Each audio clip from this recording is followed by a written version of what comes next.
Colombia పార్లమెంట్లో ఈ cigarette తాగుతూ రెడ్ హ్యాండెడ్ గా దొరికిన ఓ మహిళా ఎంపీ ట్విట్టర్ వేదికగా దేశ ప్రజలకు క్షమాపణలు చెప్పారు. పార్లమెంట్ కెమెరాల్లో రికార్డైన ఈ దృశ్యాలు ప్రస్తుతం నెట్టింట హల్చల్ గా మారింది. ప్రభుత్వ ఆరోగ్య విధానంపై చర్చ జరుగుతున్న తరుణంలోనే ఆమె వేపింగ్ కు దిగడంపై అంటే ఈ సిగరెట్ తో పొగ తాగడంపై ప్రస్తుతం స్థానికంగా రచ్చరచ్చ జరుగుతోంది.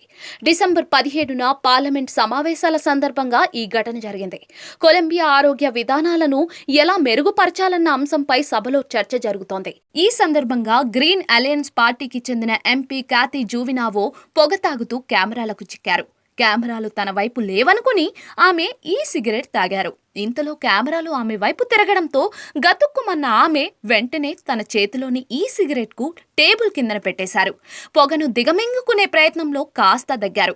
వేపింగ్ ను నియంత్రణకు ప్రభుత్వం తీసుకోవాల్సిన చర్యలపై చర్చ జరుగుతూ ఉండగా ఈ ఘటన చోటు చేసుకోవడం గమనార్హం. ఇక ఈ సీన్ మొత్తం కెమెరాలో రికార్డ్ అవ్వడం నెట్టింట వైరల్ కావడంతో జనాలు అగ్గి మీద గుగ్గిలమవుతున్నారు. ఆమెపై విమర్శలు గుప్పిస్తూ ఉన్నారు. స్వయంగా చట్టసభ సభ్యురాలైన ఆమె పాలనకు సంబంధించిన అత్యున్నత వేదికపై కనీసం గౌరవం లేకుండా తన దుర అలవాటును ప్రదర్శించిన తీరును జీర్ణించుకోలేకపోతున్న పౌరులు తిట్టిపోస్తూ ఉన్నారు.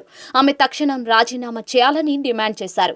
విరామం దొరికే వరకు ఆమె ఆగలేకపోవడం నిజంగా విచారకరమని కొందరు వ్యాఖ్యానించారు. మాదక ద్రవ్యాలకు బానిసైన వారికి కూడా ఇంతకంటే ఎక్కువ స్వీయ నియంత్రణ ఉంటుందేమో అంటూ ఘాటు వ్యాఖ్యలు చేశారు.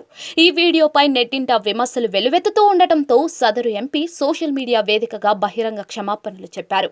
నిన్నటి సమావేశాల్లో జరిగిన ఘటనపై నేను ప్రజలకు క్షమాపణలు చెబుతున్నాను. ప్రజల్లో తీవ్ర చర్చకు దారితీస్తున్న ఈ దుర అలవాటులో నేను భాగం కాదలుచుకోలేదు.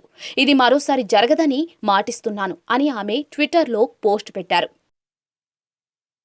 Who we know